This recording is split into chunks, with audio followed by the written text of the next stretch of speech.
Good evening, everybody, and welcome to another edition of the Sports Exchange. My name is Scott Morganroth, Motor City Madmouth. And just Candy and I and Jacob just came off of Pun and Spun It. And guess what? Jacob and JB are going to Confidential. So, you want to talk about a sandwich between two shows? We are definitely it. Let me go over the crew real quick. Candy joining us again. Welcome back, Candy. Thanks, Scott. Thanks for having me. And JB Ellis makes his Wednesday stop. Welcome back. How's it going, guys? Doing all right. And Jacob Christner, well, he's always on the doubleheader like JB. Welcome back, Jacob. Triple header now. Yeah, now triple header. Okay. And of course, Rick Curdy, well, he fit him in wherever he wants to come on. So that's that. So he he's one of those guys that's called an MVP. And we talk about versatile, okay. There isn't anybody better than Rick Curdy. So as I want to let everybody know what we do here on the Sports Exchange format now. As I talk about the sports town of the week, we go directly to parting shots and everybody gives their take on what's on their mind, and then we call it a wrap. So with that said, let's get to it. Okay. The sports town of the week for this week is St. Louis, Missouri. Okay. I want to go over some interesting things about St. Louis. Okay. Other than the fact that Red Fox, the Sanford Sun, used to go ahead and claim it was his hometown, for those of you who are old enough to understand that. Mm-hmm. But we'll talk about the St. Louis Blues, 1967 to present. Didn't win a Stanley Cup recently. The St. Louis Cardinals of MLB, 1900 to present. All they did was win 11 World Series title, 19 NL pennants. Their all-time records, 11,131 against 10,232. What does that rate to percentage-wise? 521. Do I have good math? No, I just know how to read. Okay. Well, and they have the XFL St. Louis Battlehawks. Once upon a time, they had the St. Louis Cardinals before they moved over to Arizona, and the St. Louis Rams. Mark McGwire actually got traded there from the Oakland A's. Liked it so much, he ended up signing an extension there. And we know how well he produced, and that he enjoyed it so much he wanted to stay there. A.J. McCarron's another good story recently because he turned down $4 million to play for the St. Louis Battlehawks, led the team to 2 come-from-behind wins. And the XFL's better franchises actually happens to be the Battlehawks itself. Now, I should point out that Stan Kroenke owned the St. Louis Rams. And I know one thing, I do believe in my mind that St. Louis should get another NFL team. You better believe it. They really should. And he had plans to move it to LA all along. So the only thing I'll say on the comments here, the NFL needs to return back to St. Louis in the form of an expansion team, and they may need another stadium to do it. I don't know.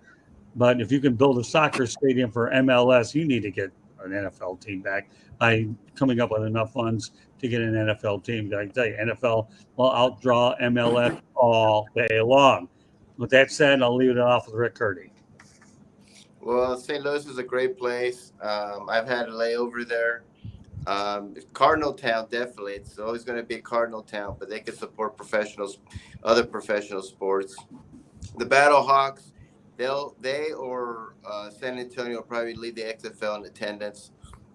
I heard it's going to be sold out. A.J. McCarron's a great story. Sorry if you're not Alabama fans. I'm not an Alabama fan, but I like great stories. A.J. McCarron's a great story, and, of course, you got the Cardinals, the Blues. I remember when they had Brett Hall there. Amazing. Just won a Stanley Cup. But they definitely need to get an NFL team. They've been screwed twice by greedy owners. Kroenke wanted to go to Hollywood.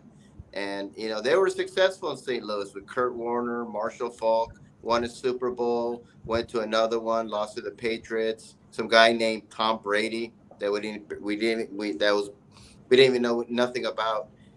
So St. Louis is a great place. I hope they get an NFL team, or maybe someone could relocate there. Yeah, the one thing I'll say before I turn over to Jacob Christner is that these old St. Louis Cardinals, that St. Louis did not make a real attempt to keep them, and therefore they went to Arizona. What happened with the Rams, they simply got hosed. So go ahead, Jacob. Absolutely. JB and Rick may or may not know where I'm from. JB knows where I'm from. Quincy, Illinois. 2 hours south of St. Louis, South Central Illinois. I became a Cubs fan by hook or crook. I'm a Cubs fan. I'm a Bears fan forever. Wasn't a Cardinals fan. Wasn't a I was a Blues fan. I've been a Blues fan, but it's like I wasn't a Cardinals fan. I wasn't a Cardinals fan on that side, or a Rams fan later. I'm always a Bears fan. But the biggest thing about this is if I was to be able to set up a consortium, a group, any of that, to get a team, I'm only going to do it for one place, St. Louis. And I'm going to do, because I have known St. Louis all my life. First 20 years I lived in Quincy. I've been to St. Louis probably 45, 50 times. It's maybe a little more than that. It's an exceptional sports town. No matter what the issue is, it's an exceptional sports town. It's going to survive. It's going to be great with the Battlehawks. It's going to be great with the MLS team or the women's soccer team. It's going to be all that. And it's like it would be huge. What it needs, Kroenke's from Illinois, but it's like he wanted to go to Hollywood. What it needs, big time? It needs a lumber magnate or a construction magnate, true Midwesterner, farm guy, maybe, owns farmland. It needs someone that has a belief in the Midwest to keep it there and to keep it forever, and then make sure once he dies, to sell it off to somebody that wants the same thing, who doesn't want to give it to another Kroenke, don't want to give it to a Bidwell, who doesn't want to do all this. They want to keep it in those towns because towns like that need it. And so, yes, I am for St. Louis. And like I said, there's only one place I would ever try to put a team around, even if I didn't have the money and I tried to raise it, it'd be St. Louis. Okay, JE. Listen, St. Louis is a great sports town. They have a history of success with all their teams. Why they don't have a team. Obviously, if you could move your team to LA and have $1 billion stadium built, you're going to move to LA. But you can't blame Kroenke for that. But at this point, the NFL needs to look and see what they can do with the expansion. It never hurts to keep expanding. We keep expanding the schedule. We have more guys that can get into the league. The union will love it. More money that they can make with season tickets and a bunch of different things. And St. Louis would be a great city to add. The question is, where else would you add besides St. Louis? And that's a bigger issue. But, St. Louis is a great sports town. I'm not the hugest fan of any of their teams, but, they're just hardworking, play well, and, great product. Yeah, I think the only logical market that comes to mind if they get it right, and like Oakland, San Diego didn't get it right after a lot of years, and I think the Chargers' hand was forced at some point to move. And I know about those situations because I attended the Super Bowl, and this was addressed with the commissioner a few times, where some situations in stadium situations are just you can't do it. And San Diego had ample time to get their situation, and Oakland, well, that's another story. So. But, there'll be another, if there's another likely candidate, I definitely think St. Louis needs to get a team.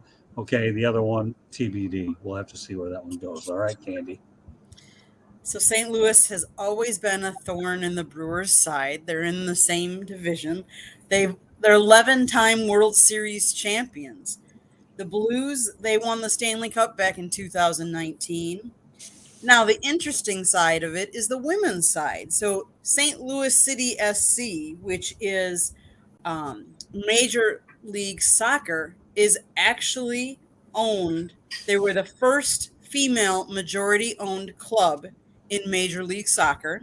Mm-hmm. The St. Louis Surge, which is a professional women's basketball team, competes in the Global Women's Basketball Association. Over 10 seasons, the team has won 5 regional championships and 2 national championships. So they have success in St. Louis. It's a great town. Do I want to say that I wish the St. Louis Cardinals well? No, but they're a winning team, and hey, they know how to do it right. Yeah, unfortunately, though, Candy, in 1982, the Cardinals beat the Brewers in the World Series. Something you probably didn't want me to mention, but we have to put it out there. And once upon a time, St. Louis was the home of the Hawks. Now moved to Atlanta. So, you know, One thing real fast I was going to say, Sure. AJ McCarron bringing that up. He did this for his kids. Right. And he did this for his kids so his kids could watch him play because they were watching all his highlights and he wanted them to see him play for real. And then that's very, very cool. But you know, there's something. If he wins something in St. Louis, even just gets to a playoff or any of that kind of stuff, they love you for life. They Yeah. absolutely Yeah. love you for life. And it's Exactly. like, if they could find a way to get in the next couple of years, and he's still young, and they got to get a team in St. Louis, that the crowd would chant his name to be the main quarterback. they would do this. I've seen this. Well, I'll tell you what, I'll take it a step further as a compliment to St. Louis. If he goes out there and wins an XFL championship, they put a statue outside of that dome for all we know. I mean, No, you I never know. know. I mean, that's the type of people they are. They're just warm Midwestern people. If you don't believe me, just ask Bob Gibson, just ask Stan Musial, and all the incredible people that have gone through that town as well. Once upon a time, Jim Hart played there, Dan Deerdorf, who I actually spent time with at the University of Michigan game against Alabama over in Orlando, and they had a great history. Their St. Louis Cardinals team wasn't bad. Conrad Dobler actually played there as well. So, to me, I love St. Louis as a sports town. I did have a chance to see the Blues take on the Red one time over at their newest arena. They changed names there, and I drove by a while back just to take a ride by the old Checker Dome. So, you know, like Wayne Gretzky even played there for a short time. Go ahead, Jacob. My dad used to give me stories on he actually had met Jim Hart, you know, and he used to get him mixed up with Jim Ray Hart, different person. He used to say the name Jim Ray, but he actually met Jim Hart. But the said he could throw that ball a mile, which was, you know, all that kind of stuff. But he also used to bring up a guy named Thunder Thornton. And he'd say, and they'd all kind of make fun because he would have all of his yards early in the season, and then when he needed a yard or two, he'd get stuffed. Well, I mean, let's face it. You know what? One of the reasons I'm doing this Sports Town segment is because I want to be able to talk about everyone out there, and I'm being very selective of the ones that I bring on. I'm sure we'll get to your market at some point, depending on where it is. But Absolutely. you know, last week Kansas City I thought was really, really good. And you know what? Whether people agree whether or not Kansas City should get an NHL team or not, we got a lot of reaction off of that. And I'm still going to stick my ground. I think Kansas City does deserve an NHL team. But, you know, I understand where Quebec and Milwaukee factor into it at some point when and if the time comes that we talk about it. So, but anyways, this week's focus is on St. Louis, which does have an NHL team. No NBA. Sorry, NBA fans. No loss to you because the league has really gone downhill anyway. So you got NHL, you got MLB, and I do see the NFL in their not so distant future. All It should right. be St. Louis and San Diego as the two teams. Yeah, I think so too. If San Diego gets it right on the stadium, I could definitely see them getting another chance. You know what I'd love to see? Toronto and keep Buffalo there, put them in the AFC East. Yeah, but the problem is I think you might run across territorial opposition there because they're 45 minutes away. And the Buffalo Bills actually used to play a game or so in Toronto, but I'd love to see Toronto get one because then you have a team there, but then you have the Canadian. Be a good rivalry. Too. That's why there. Well, they have a good one in the NHL. I think you're right on point, JB. I really, really do. But I think the territorial thing may be a little too much with Buffalo and then sacrificing a large market in CFL. But would I like to see it? Oh, you bet. All right. Well, back to the way what we're going to be doing things from now on. Everybody gets a parting shot, and we all get to comment on it. And we will now go ahead and lead off with Rick Curdy. Well, the Padres, I don't know what they're doing. I don't know what they're thinking. But, you know, we're talking about Manny Machado, and he wanted this gargantuan years, all this money, and I thought, good luck finding that. Well, apparently he did with his team, the Padres. They're paying him like it was a 10, 11-year deal, 20, 30-year, I don't know, $350 million, bunch of guaranteed money. He's going to be 41 years old. And the thing that I don't understand is that he's got a no-trade clause. He's got no out option. So he's going to be there for the whole duration. I don't understand these contracts. They're dumb. He is not even close to worth all that money. I don't care if he's made out of gold. He ain't worth all that money. It's a joke, and I can't believe the Padres. I know you got a lot of money, San Diego, and I know you like to spend it, but you got to spend your money wisely. This is not wise to give all this money to Manny Machado. Okay, Jacob.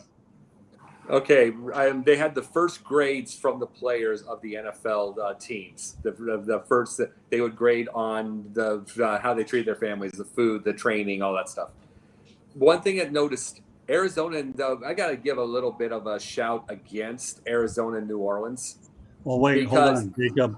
I want you to comment on Manny Machado first, okay? Oh, Because okay. what we're doing now under the new format, everybody gets to talk about everyone's parting shot. That's what Oh, we're I doing. see what you mean. Okay. Okay. That's all right. And then there's the as far as Manny Machado by itself, I did not get it at all.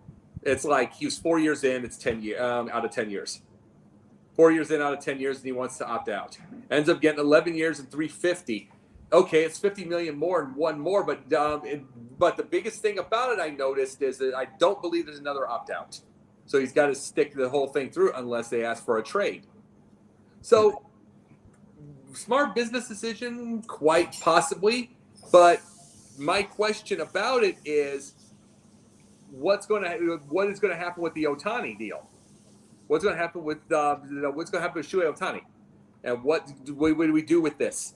And I mean, is he going to want to say? Is he going to complain about his pay thing if it's $600 million, $550 million, 600, 500? Is he going to complain about his own money if that? And especially when Ohtani really is about a 270 hitter. He does both, so you can understand. But he's about a 270 hitter. What is Machado going to do? And that's the real question about this. Can we trust this? Can we trust this contract? I'm not sure. Okay. All right, JB. Too many years, too much money. Typical MLB garbage where they sign these guys, they're stuck with them at the end of their career, and he'll request a trade at some point towards the end, and he'll end up playing somewhere and making, the Padres will pay some of the money for that contract and not have him on the team. Guarantee you by year 7 or 8 that'll happen. Manny is a good player. The Padres are spending a lot of money at the current moment with everything that they've done. I don't think they needed to do this. They could have let Manny walk. They're not winning the World Series this year. When it comes down to it, I look at it this way. You're either winning the World Series or the Super Bowl or the Stanley Cup, or, you're trying to get to that point. And if you're trying to get to that point, this isn't the right move. If you have a shot to win, I still don't like it. I don't know. I think that they could have done better. Andy? I don't like it. I don't like the disparity of all the salaries in MLB. I think it's such a competitive difference that it makes a huge difference that your small market teams aren't going to be drawing because you're not going to have the same success unless you hit things out of the ballpark like Tampa Bay Rays. Like they've done a lot with a little bit. Unless you're really smart and can do that, this is just going to put too much disparity in the league. And they've already talked the players union. Well, we're not going to do a salary cap. Well, you're going to have to do something or else you're not going to have as many fans watching because you're only going to want to see certain teams and not all the rest of them. All right. The only thing I'll say about it is, Manny Machado, I'd like the name and phone number of your agent. I'll hire him. That's all I want to do. Yeah. I mean, whatever. We all know the back ends of those contracts aren't very good anyway, but I need the name of Manny Machado's agent. Okay. And give it to me. Phone number, please send it to me. You can reach me at 954-304-4941. Hey, Scott, he's trying to catch up with your money. Oh, yeah. Right. Oh, yeah. I definitely got Rockefeller money. There you go. Probably the same agent as Daniel Jones, who wants $45 million a year. I want everybody to know the Sports Exchange can be heard on iHeartRadio, Apple, Spotify, Google, wherever you get your podcast. So there you go. Okay. Also, please hit the red subscribe button on YouTube, South Florida Tribune. We're striving for 1,000 subscribers because God delays does not mean that God denies, but let's not deny it too long, okay? Want to be a guest? No problem. Send topic ideas to southfloridatribune@gmail.com. And also, if you want to advertise, call 954-304-4941. That includes all advertisers and Manny Machado's agent. Okay, with that said, Jacob, now it's your turn for your parting shot. Arizona and New Orleans. I got a bone to pick with you. Found that they had these little NFL grades, for the first time that the players got to grade their own teams, everything like that. One of the things that they said, a couple of things pointed out. Arizona, if you are off season and you come to go work out, you have to. They're the only team in the league where you have to go pay for the food, and they have the worst food in the league. New Orleans, tied for the worst in the league with food. Now, here's what I have to say with something like this. These are ridiculously crazy athletes, the best of the best. And JB, wouldn't you say by yourself the first thing you want is the very best food for the very best athletes? Wouldn't you want that? They're nickel and diamond. It's $1 billion business. You're going to charge your own guys for food? Exactly. And it's not good food.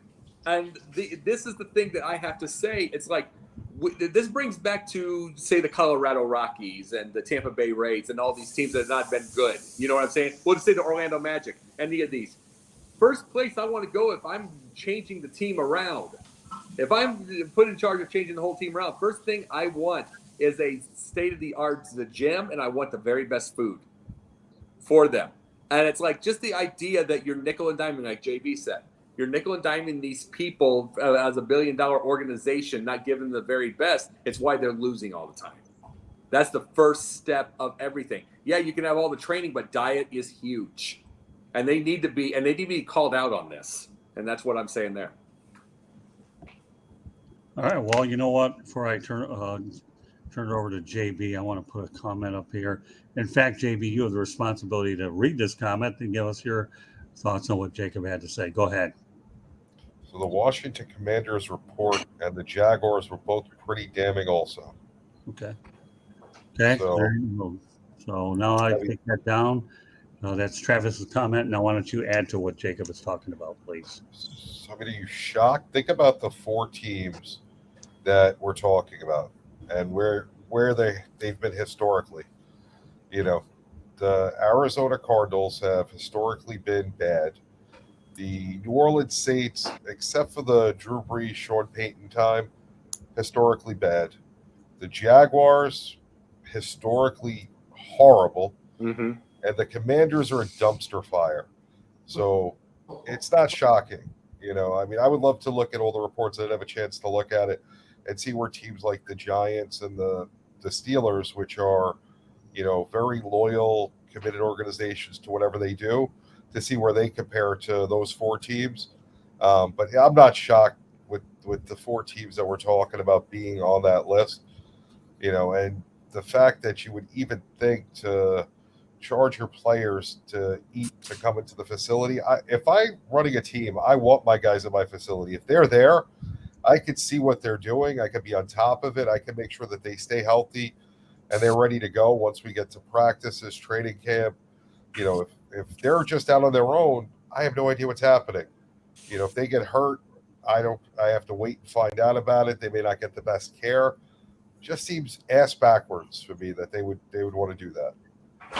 All right, Candy. Let's see. Where do I want to play? Do I want to go to a state that's going to charge me state income taxes? Do I want to go to a team where they're going to charge me for food? They're going to charge me to practice so I can be a better performer on the field for that team? That's ridiculous. That is just ridiculous. I'm going to pick somebody else, and that's why they're not getting the creme de la creme on their teams, and that's why they're going to continue to not be the winning teams. Well, Travis Holmes' comment, full report, NFLPA.com, player team report cards. Thanks. I'll be watching. I'll be looking at this for sure. Yeah, I'll be looking forward to having Travis on tomorrow's edition of Inside the Pigskin as well. He's a contributor as well. Well, the only thing I'll say about it is this, okay?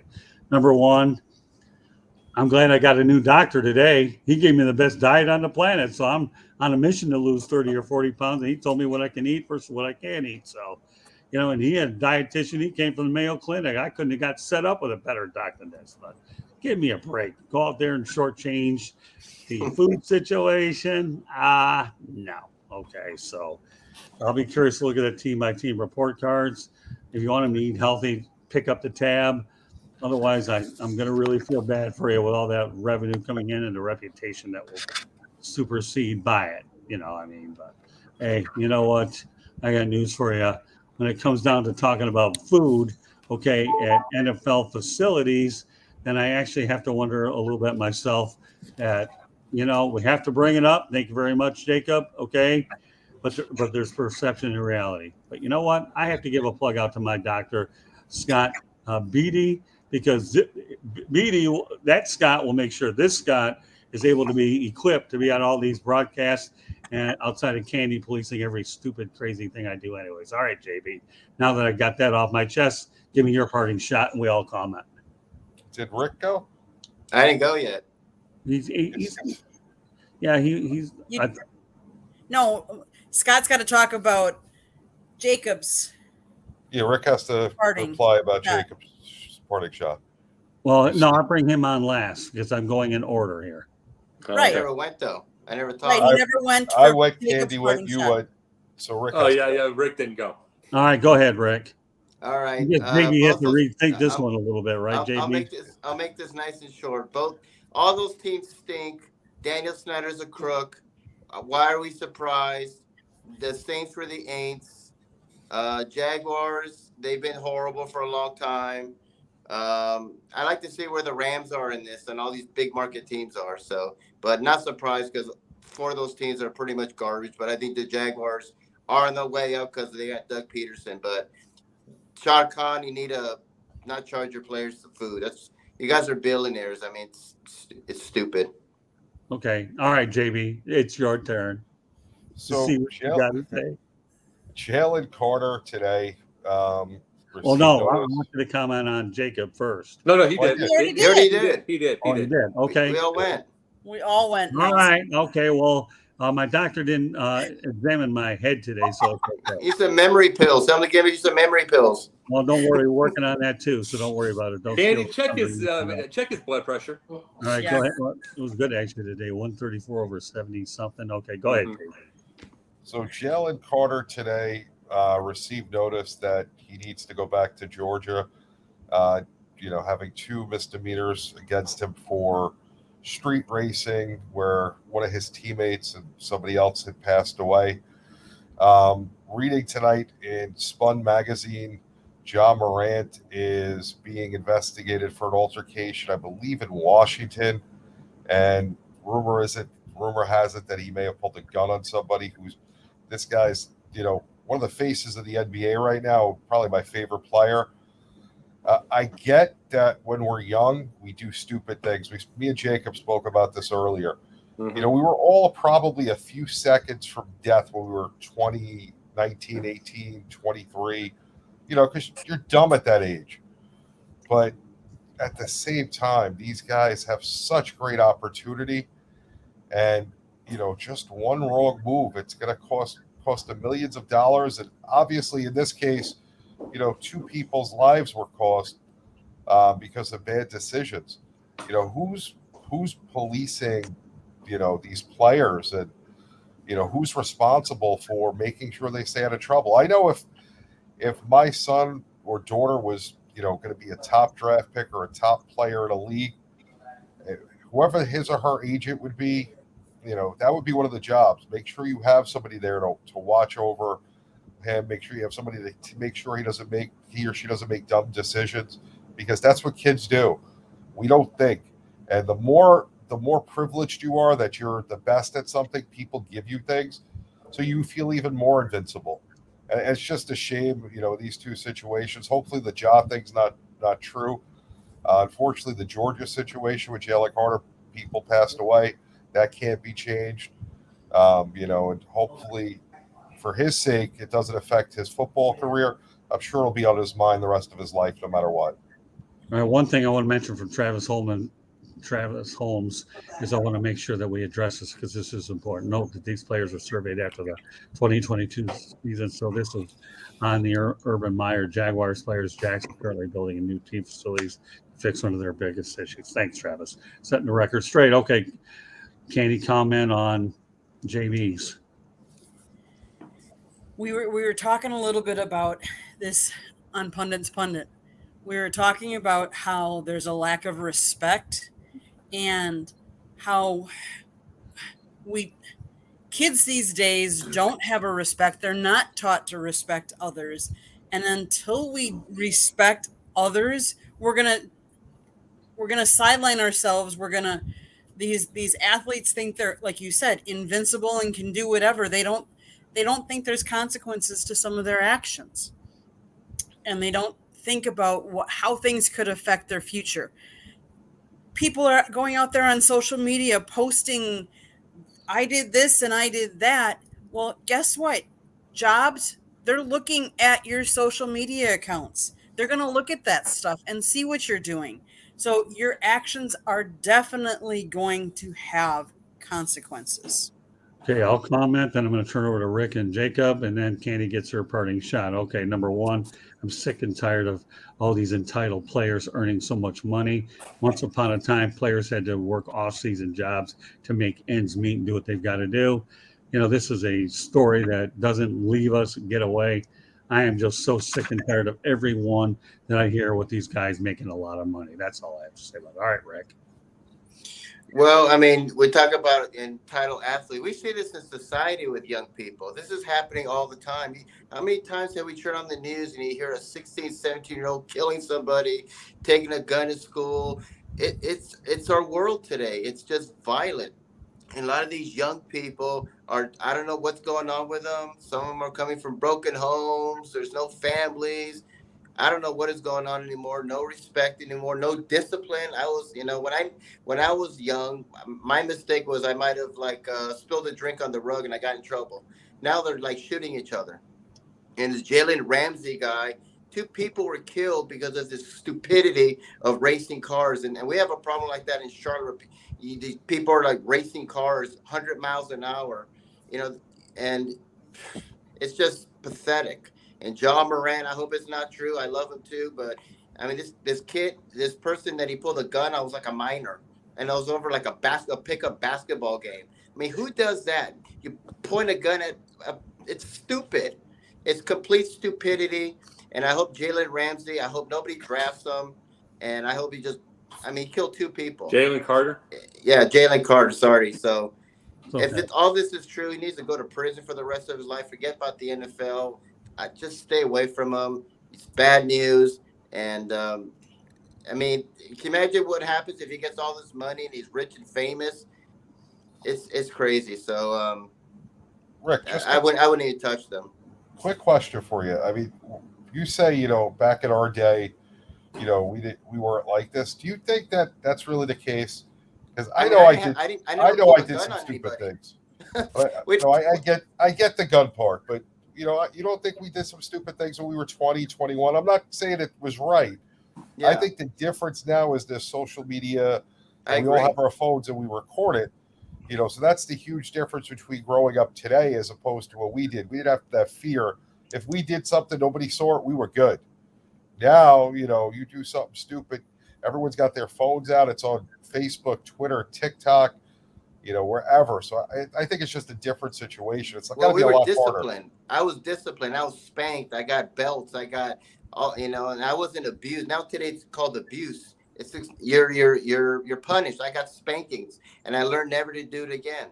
Now today there is no discipline anymore in the home. There's nothing. All these kids are going out, 15, 16-year-olds hanging out at night, brandishing guns. Everybody wants to be a gangster or whatever they want to do. It's stupid. That's all it is. Just complete stupidity. And I do blame social media because it has ruined this country, social media, because everybody now wants to be a celebrity. Okay. All right. We'll turn it over to Jacob. Rick, you've become your grandpa. I mean, I am. No, understood. No. 16 years old, late 16 years old, I got my driver's license. Let me tell you what the things I did with my driver's license when I first did. I did my own. We had a bottom road in my town. I was I was literally like doing racing with people and that kind of thing down in the bottom roads. There isn't a lot of cars on that side because it was really way down the bottoms. Oh yeah, I raced the train. I beat it by 3 feet, and we didn't have any of those little gates. Don't know why. We didn't have the gates there. So, of course, there's a thing. Of course, I'm going to go beat it. And I beat it by 3 feet. And I was playing my own Dukes of Hazzard. Yeah. And then there was a flooded levee, a near flooded levee that was like starting to get flood over. Of course, I'm playing. I'm doing. I'm basically turning wheels and all that kind of stuff around in that area with the wet and stuff, which I probably ruined the truck doing that even more. I did those things. I had a buddy with us, and he flips off the wrong, like the football team. And my buddy and I decide we're going to go save his butt. So we drive. And we drive and they're coming in a Cadillac, so we had to get way ahead of them. And, of course, I'm trying to make a turn. I try to make a turn to lose them into the camping ground, and I jump a curve, hit a stop sign. Destroy the whole thing. And I destroy 3 of the tires. You know, it's things like that. It's like, of course, no one was hurt on that kind of deal, and I was hyperventilating, thinking my dad's going to kill me. but see, I give all of that thought process. You know why I bring that up? It's because I think of Nick Hogan, Hulk Hogan's kid. They out of the midst of all of that, they've got a kid out there somewhere, one of his old friends, who is now a vegetable for the rest of his life because of stupid decisions. And you know what's keeping me from the stupid decisions, from being the vegetable or getting somebody else like that? I didn't have the horsepower. We didn't have the money, and I didn't have Hulk's horsepower and all that stuff, all those cars. That's the only difference. We do stupid things as kids. Jalen, this is going to cost him a ton. Ja Morant, he's the example of when you have a lot of size, he's a really big man. This is a big man professional athlete. When you have a lot of size, comes with a lot of responsibility. You have to know to use your violence be smart, and use it only to protect yourself and protect your others. Protect yourself, protect your girl, and make money. That's the only reason you never need to do that. You don't need to go off and try to be tough guy to everybody else. So you have to have your responsibility. Okay. All right. Let's go over to Candy. Parting shot. So my parting shot is a little different again, but kudos to Tyler Kolek and the Marquette Golden Eagles. Last night, they beat Butler 72-56 to clinch their first outright Big East championship. They are now ranked number 6 in the country. It is the first time that it's the highest ranking they've had since they were number 1 back in 1978. This is the first time they outright won a conference title since they did it for the Conference USA back in 2003. Kudos to them for being a team that hasn't done it. I hate all these one and dones always being at the top. So I like to see someone like Marquette getting their kudos and rising and being hot at the right time. They have won, let's see, what was it? They won their 5th game in a row and 10 out of 11 games. In the beginning, they were picked in the coaches poll to be 9th in their conference. And look at, they're winning. They won it. So kudos to them, and I hope they carry forward and do very well in the NC2A March Madness. Okay, Rick. It's a great story. I love to see these Cinderella teams. I get tired of hearing about Duke and the Tar Heels and Kansas. I'm so sick of Kentucky. Oh, my God. Every year they choke. Just so sick of these big-name schools. It's nice to see a Marquette. They've always been a big surprise team when they go to March Madness. They always do well, and I'm glad they're doing well. They defied the odds. Everyone thought they'd finish in last, and they won their conference. So congratulations to them. We'll see what happens when they go to March Madness. That's a whole different animal.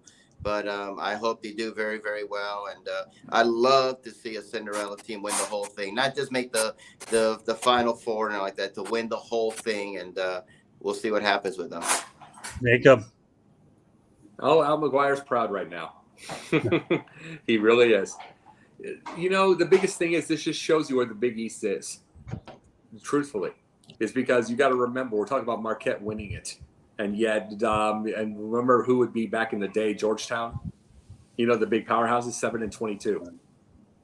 7-22 now. So Syracuse, Jim Boeheim. I'm just saying the people from the old days, what we remember. Jim Boeheim barely making through. You know, it's like they're not 7-22, but they struggle. They're just getting older. I'm saying these are the days. It's like life changes. These things change. Everybody, you know, it's like you got to wait. And we talk about this. We talked about the Duke and everything, Rick. You were talking about that. Duke was nothing before Krzyzewski. Yeah. They were the Cinderella at one time. Yep. There's never been a time where Kentucky's been a Cinderella. They've been the powerhouse the whole time we've known them. But Gonzaga was once a Cinderella. You know, for 25 years, they get around and everything like that. Marquette could easily get. It's just the world changes. The world changes, and it's like you never know if Marquette becomes that team that gets. You got to remember, for a minute, Butler had two straight finals. You just can't tell. So it's kind of fun to watch this time of the year. Maybe. So you're talking about Big East basketball. About 25 minutes from St. John's. Disgusting, horrible playing St. John's. Mike Anderson came in, was supposed to turn this around. He's done the same thing he usually does, and the same thing this team usually does. They go out and beat Connecticut a week and a half ago. Connecticut's ranked really high. And then they do nothing, you know, against other teams. Georgetown's in a funk. They're horrible. But still, the Big East is one of the best conferences in college basketball. And for Marquette to go out and win the regular season, great accomplishment. Proud of them. I hope that they, you know, do well in the Big East tournament coming up. And, you know, I want to see the Big East teams do well. It's always good to see them. And we don't talk about Syracuse. They're dead to me. We don't talk about West Virginia, Miami, Boston College. All those teams dead to me because you don't leave the Big East. The Big East leaves you. All right. The only thing I'll say about this, when I get to my parting shot, hopefully you guys will have an opportunity to comment on it. You know, Jacob, you fell in the GMTA again. Great minds think alike, because I was thinking about Al McGuire too. I'm just glad that Al McGuire retired on top. And you know what? Shaka Smart, meet Al McGuire. I hope you do. I don't think you're going to retire on top, but it wouldn't be the worst thing in the planet if Marquette wins a title and you can join Al McGuire in some elite company. All right, my parting shot is at the MLS, holding a double standard. Okay, number one, Charlotte FC. Their attendance was 69,345. Atlanta FC 67,538. Okay, and we know that Charlotte plays in a football stadium, Bank of America, and obviously so does Atlanta Mercedes-Benz Stadium. And the Seattle Sounders play in the Seahawks Stadium. The only thing I'm really upset about is the fact that Detroit has Ford Field and they're ready to do it, and they could do the same thing, but they didn't get a team because the league wanted a soccer-specific stadium on a jail site. Yet, you know, Detroit had a billionaire amount of owners that could be involved with Tom Gore's Ford family and Dan Gilbert. Go figure. You know what? MLS, in my opinion, everything should be on an even playing field. So if you think you can go out there and have Charlotte and Atlanta and Seattle, I think you should reconsider your situation about Detroit, because number one, once upon a time they had the Detroit Express at the Silver Dome. It worked out really, really well. And I know Ford Field is really equipped to do it. All right. But that said, I'm going to lead it off to the guys that are headed to Pundit Spun It. Okay, JB, go ahead. So, yeah, I mean, Pundit, Confidential. You know what? You guys got me in the old sandwich mode here between your shows. Go ahead. So Detroit's just not respected as a sports city from the MLS, which is a bad move. Detroit's a great city. You know, Detroit's it's middle America. You know, without Detroit, we don't have American cars. You know, it's a hardworking city. You know, MLS needs to respect that. You know, it can definitely support soccer team. They support the Lions, who unfortunately have been horrible for ages. You know, we were talking last night. Who was the biggest loser as far as a sports athlete on a team that just couldn't win? And we you know, someone brought up Barry Sanders. You know, had so much talent but just couldn't win because the guys around him. And then someone brought up Megatron. You know, another guy, so talented, but people around him. So Detroit could definitely, without a problem, have a team. It's just a bad look by the MLS. Yeah, to go ahead and demand a jail site, okay, and a 20,000 seat stadium. Really, you already have one in place with Ford Field. What you do is you section off the upper bowl, and then you have it, and then down the road a route can accommodate. So they need to really soften their stance on and make everything consistent across the board. They didn't do it in Detroit's case. All right, Jacob. Oh, remember I was saying to you what I would say if I was to get myself a group of people to try to get a team, it'd be St. Louis. I said that earlier today. But the thing you got to get also is quote unquote respected. And it's like, in the end, it's money. In the end, it's business. Let's go back to another thing, Scott, from your era, from our era too. We can say at Dallas. Right. How many times did J.R. Ewing screw people? How many times did he keep getting the deal? Even though you had all those years and able to do it. Why? Charming. Right. And it's like, just like by itself, it's like, I'm not saying they get it right away, but there's something along those lines that they don't have the right kind of people that's getting Detroit in there. And they're using the second. And you said it yourself, it is double standards. Right. And they use that type of thing. But the double standards use as an excuse for not having the right people to be able to speak, to be able to get the money, to get it out there. And that is well liked, that is respected, that is charming, that is all that. I don't know what it is with that, but that's basically that's what making deals is, and I hope that Detroit gets it one day. Yeah, I just think the MLS they have a lot of work to do. I am really adamant about this topic about double standards. What's good for the goose is good for the gander. Okay, Rick. Yeah, well, I live in Charlotte. Their attendance is really great. Is great. You're right. They play at Bank of America where the Panthers play. So it sounds like you want them to build a stadium, but yet they play in a stadium that's shared with football, both them and Atlanta. So, like I said, I guess they just don't like Detroit. Maybe they're not fans. I don't know. Maybe they don't like the city. I don't know. It doesn't make any sense. They should totally support it. We got the Lions, the Pistons. Both are not very good. Well, Lions look pretty good. Pistons, different story. So hopefully they'll get one. But look on the bright side, Scott. You got the Michigan Panthers in the United States Football League. So you got that. But hopefully, and I think they will eventually get it. Right now, why they don't, I have no idea. Doesn't make any sense to me. I'll make this comment before JB and Jacob have to go. When the Michigan Panthers were in the playoffs one year, their championship year, they put 60,000 people in the Pontiac Silverdome. So that's what I have to say. Candy, you want to comment real quick? I know JB and Jacob have about a minute or so to go. So you put an MLS team, Inter Miami, down here in Florida. They're averaging 12,821 fans a game. You can't tell me that in Detroit, where you're going to have a stadium that's already built, it has a dome over it, so you're guaranteed a game. We went to a number of MLS games last year for Inter Miami, and it was delayed because of lightning. Who wants to do that? How many fans are going to go sit there? And Detroit's waiting and wanting a MLS team. Shame on you, MLS. One of the things I'm going to say real fast, here's what I have to wonder, just based off my point. Could Mike Ilitch, the original, have gotten it? Could he have brought that through? Well, I wouldn't doubt it. For that matter, Roger Penske could be a part of it too. He's involved in everything around Detroit. But that's a good question. It really is. So I'm going to release JB and Jacob over to Confidential, unless you have any closing thoughts. No, we got to go. We just found it. All right, we'll see you next week. Thank you very much, JB and Jacob. Have a good show. Good night, guys. Well, okay, that leaves us. So everybody, Rick, why don't you let everybody know how they get a hold of you?